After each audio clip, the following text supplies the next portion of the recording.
വർണ്ണവസന്തം തീർക്കുന്ന ബൈസൺമാലി 40 ഏക്കറിലെ സൂര്യകാന്തിപ്പാടം കാണുവാൻ സഞ്ചാരികളുടെ തിരക്ക്. ഒരേക്കർ സ്ഥലത്ത് പൂവിട്ടിരിക്കുന്ന സൂര്യകാന്തി കൃഷി നയനമനോഹര കാഴ്ചയാണ് ഒരുക്കുന്നത്. ക്രിസ്തുമസ് അവധിയോടനുബന്ധിച്ച് നിരവധി സഞ്ചാരികളാണ് സൂര്യകാന്തിപ്പാടം കാണുവാനെത്തിയത്. ബൈസൺമാലി സ്വദേശി പുതിയ വീട്ടിൽ ജിജോയാണ് സൂര്യകാന്തിപ്പാടം ഒരുക്കിയിരിക്കുന്നത്.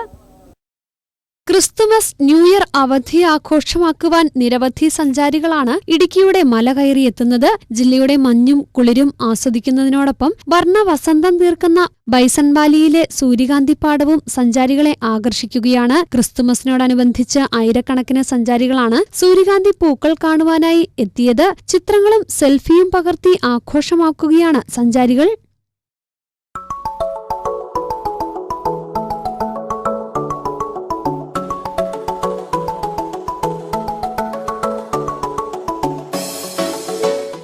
ബൈസൺവാലിയുടെ ടൂറിസം സാധ്യത പ്രയോജനപ്പെടുത്തുക എന്ന ലക്ഷ്യത്തോടെയാണ് കർഷകനും ടൂറിസം സംരംഭകനുമായ ജിജോ ബൈസൺമാലി 40 ഏക്കറിൽ സൂര്യകാന്തി കൃഷിക്ക് തുടക്കം കുറിച്ചത്. ബൈസൺമാലി രാജാക്കാട് റോഡിൽ 100 മീറ്ററോളം സഞ്ചരിച്ചാൽ സൂര്യകാന്തി പൂക്കളുടെ മനോഹാരിത കാണുവാൻ സാധിക്കും. കുടുംബസമേതമാണ് സൂര്യകാന്തിപ്പാടം കാണുവാൻ സഞ്ചാരികൾ എത്തുന്നത്.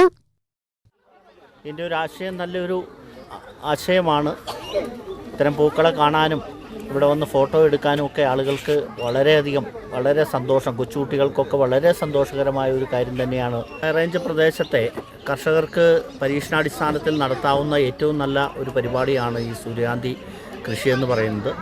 അവർക്ക് സൂര്യകാന്തിയിൽ നിന്നുള്ള വരുമാനത്തോടൊപ്പം തന്നെ ഇത്തരം ടൂറിസ്റ്റുകളെ ആകർഷിച്ചുകൊണ്ടുള്ള വരുമാനം കൂടി ഉറപ്പാക്കാൻ കഴിയും. വളരെ നല്ല നിലയിലേക്ക് ഇത്തരം മേഖലയിലേക്ക് കർഷകർ കൂടുതലായി എത്തിച്ചേരണമെന്ന് തന്നെയാണ് എൻ്റെ അഭിപ്രായം.